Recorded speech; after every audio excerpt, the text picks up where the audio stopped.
Hey guys, Alex here, otherwise known as Clash Royale, and in today's video we are going to be jumping in to check out some hybrid attacks at Townhall 13. Now hybrid has been one of these strategies that has been so dominant in the meta throughout its entire history. It's not had a nerf, it's not had a buff, it's just been constantly so incredibly strong. So in today's video we're going to jump in and break down a few examples of how you guys can use hybrid at Townhall 13.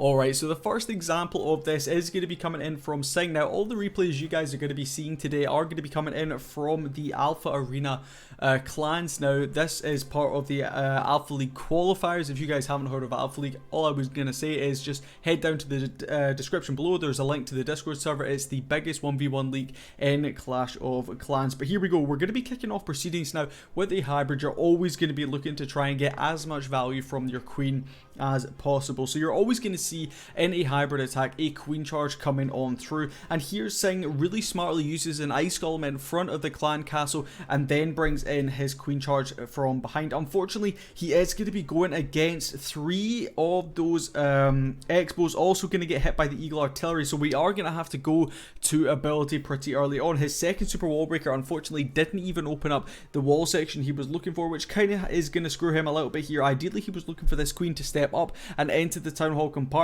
here, but not to worry, we're not going to panic. We're just going to continue flowing with this hybrid, making sure we get exactly where we want it to go. So you can see King and Siege Barracks, that is going to be a recurring theme you guys are going to see in these style of attacks, is bringing in the King and the Siege Barracks on one side to help create the funnel. Usually you're going to bring in that queen charge from the other side. You can see here Sing does unfortunately get a little bit rough path and going over through into that town hall, so we're going to have to go ahead and throw down quite a few free spells on the town hall, as well as that Rose Champion swinging on through to help out.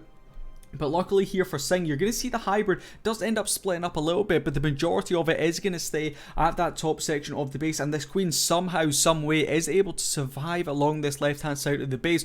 And every single 3-star I usually see coming in with hybrid, you're going to see this queen staying alive throughout the majority of the attack. Now Sing's queen, I don't know how she manages to stay alive here. It really is a miracle, but keeping that queen alive throughout the back end of a hybrid is so incredibly I cannot even put into words how much that is going to benefit you. Keeping that queen slowly ticking on through the back end of the base, taking down defenses and helping to create that funnel is very, very important. So make sure the key thing you guys need to really think about is your queen's pathing. Where's she going to go and how many spells you're going to need to keep her alive. Alright, so the next example we are going to see is coming in from Horindi Yanch here, and it's a slight different variation on the hybrid. You're going to see these compositions will vary from attack to attack, but the basics of the hybrid are always going to be pretty much as we're going to see in today's video. We're going to start by setting up that funnel a little bit. We get a super wall breaker, double super wall breaker, in fact, going to be coming over here from this right hand side of the base. We're going to use a baby dragon just to help funnel a little bit. You'll notice as well, Horindi decided to stall on his healers. If he dropped his healers in too early, he would have been in range of that air defense, so it's a smart play. He's also then going to bring in a headhunter, always a really good idea. If you're going to come into one of the enemy heroes and you're going to need to you know, rage up, always a good idea to drop down a headhunter. That's just going to allow your queen or whoever's going to be in there just to take down the enemy hero a little bit quicker. We do unfortunately lose one of our healers. The pathing's slightly off here. Maybe needed that baby dragon to come in slightly further over there on that 3 o'clock section, but we're going to see the queen here step up, deal with that single target inferno. We do have another headhunter, but interestingly here for Horindi deciding not to drop it, which was very, very interesting indeed. Honestly, I think I would have just dropped it there.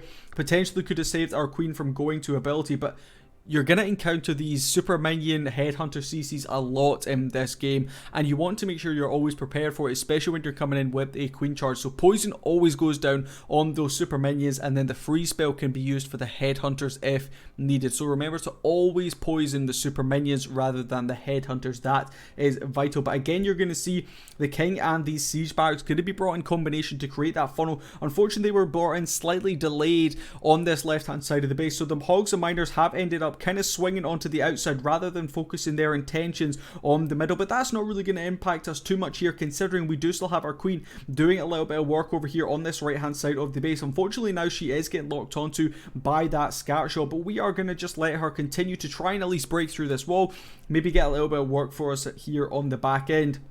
The Royal Champion, most of the time you're going to delay on your Royal Champion until you're getting those backup Hog Riders coming out of your siege barracks. Your spell composition, you're always going to want to bring at least 3 rages, I would suggest, for your queen. Then you can bring in a couple of free spells, especially if you're going to encounter single target infernos, and then some heal spells as well. 2 minimum heal spells are going to be coming in for your hogs and miners as they make their way on through. But there is loads of different variations you're going to see coming in with these hybrid attacks. Sometimes it's worth committing a blimp to maybe grab a scatter shot, or even just to grab the Townhall and to help that queen pathing.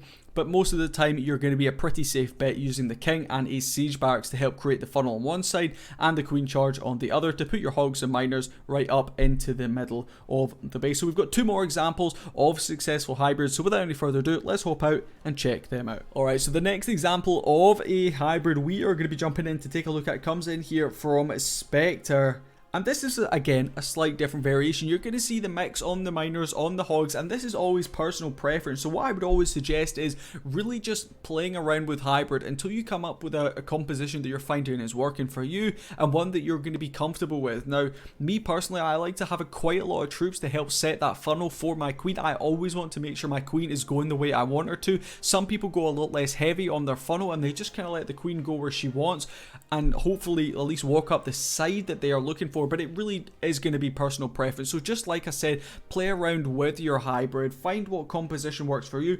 Most of the time you're going to adapt it slightly to the base you're hitting, which is what Spectre does here. You can see we do currently have a blimp selected, and I think Spectre was maybe considering using that blimp to go down to grab that town hall. But you're going to see the poison spell should come down.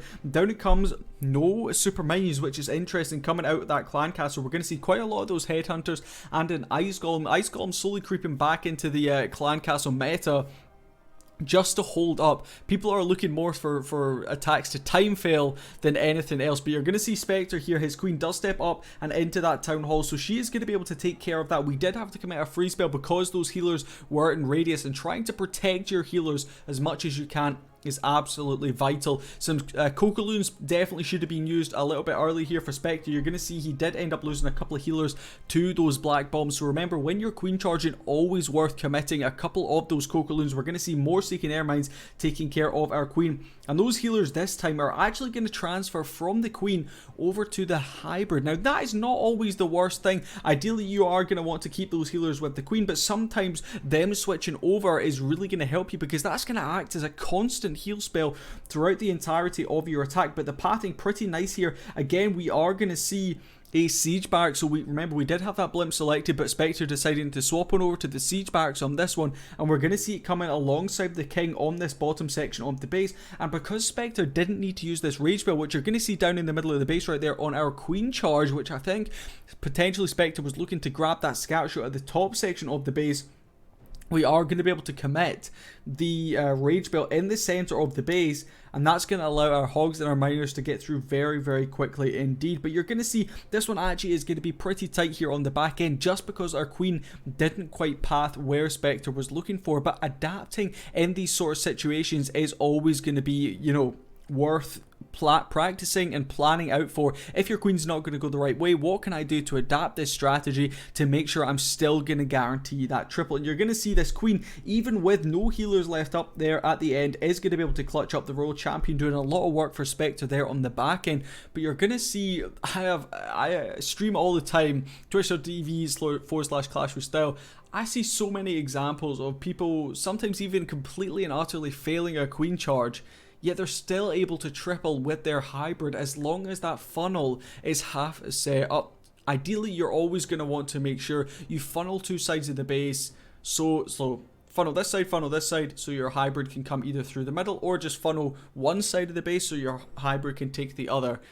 Most of the time, you're going to see a clear path for your hybrid. Sometimes on bases, I cannot see any path for hybrid, yet people are still able to plan and execute successful hybrid attacks. So it definitely is one of these strategies. You can bend it to your will. You can bend it and change it to you know, pretty much use on any single base, and there's not too many strategies, maybe other than Lalo, that you can do that with. So we have one more example of a hybrid at Townhall 13. So without any further ado, let's hop over and check it out. Alright, so the last example of this hybrid is going to be coming in from Riku of Unicorns of Love here, and he is going to be bringing in a Yeti Wizard combination to kick off proceedings here. Now this is the sort of typical start I like to do on my personal hybrid attacks, is bringing in that Yeti with a Wizard in behind to really help create that funnel. Now I know you're going to be committing quite a lot of spell space to do that, but in my opinion I think it's worth it. And you're going to see Riku. Now this is a play that I personally find very, very risky, but Riku knew he could probably get away with it here because there wasn't going to be too many defenses shooting down on this queen, and that was not committing the poison spell down onto those headhunters. Always a little bit of a gamble, but I don't know if you guys caught it, but what Riku did was he brought in one Valkyrie, and he brought in that Valkyrie when the headhunters got in range. He dropped it in and it took out those headhunters nice and quickly. He could then save his poison spell for when that lava hound popped. So it's very interesting play coming in there from Riku, but certainly one that can maybe just save you a little bit of time. That poison spell obviously going to be able to take down the lava pups a lot quicker than a raged queen or anything like that.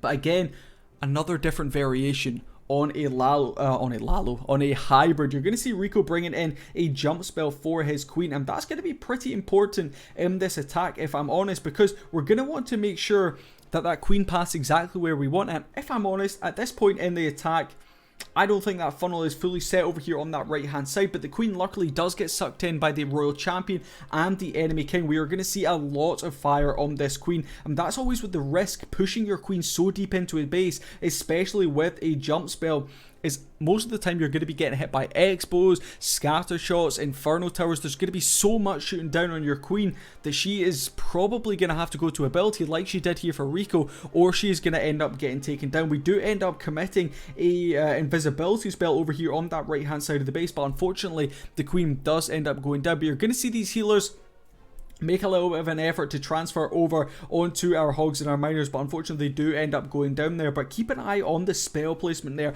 Those heal spells in the optimal places. Ideally, like I said, you're going to want to create a good funnel to make sure these hogs and the miners, the two key factors in a hybrid attack, are sticking together in nice close groups. So when you drop down your heal spells, it's not only capturing a small group, it's capturing, Gaz is live, you love to see it, it's capturing a nice big group of those hogs and miners, so you're able to get maximum value from those heal spells. Now, if you guys throw back to like the Townhall 9-10 days where you really have to make sure your heal spells are down, especially if you're throwing in with hog riders for those double giant bombs, etc., that's sort of the same idea here. You're breaking up one side of the base with your queen charge, you're funneling on the other side maybe with your king and a siege barracks, and then the hybrid, you're going to want to make sure you get maximum value from those heal spells to keep them alive for as long as possible. Now this was an example where the queen did end up going down, but she still got a load of value here for Riku, which did justify using that jump spell to push her slightly further into the base before she ended up going down. And that is all we've got time for in this one. Hopefully you guys did learn a little bit more about how you can use hybrid at Townhall 13. In my personal opinion, it's still one of the strongest war attacks, as well as Legends League. So many people use it in Legends League to great success because, as I said, you can bend it to commit a 3-star against pretty much any base, as long as you just take, even if it's in Legends League, you take that full 30 seconds, you decide where's your queen going to pass, where's your king and siege barracks going to go in, you can just, you know, get the hybrid in, and the worst you're going to do is a really high percent 2-star. One of the strongest strategies in the game right now is hybrid, so definitely go out there and give it a go if you guys haven't already. And if you guys have not already hit that subscribe button, make sure you do so. Leave a like on the video as well. Let me know in the comments if you've tried out hybrid already. If you haven't, go and give it a go, then let me know in the comments how you get on, and I'll catch you guys in tomorrow's video. Peace.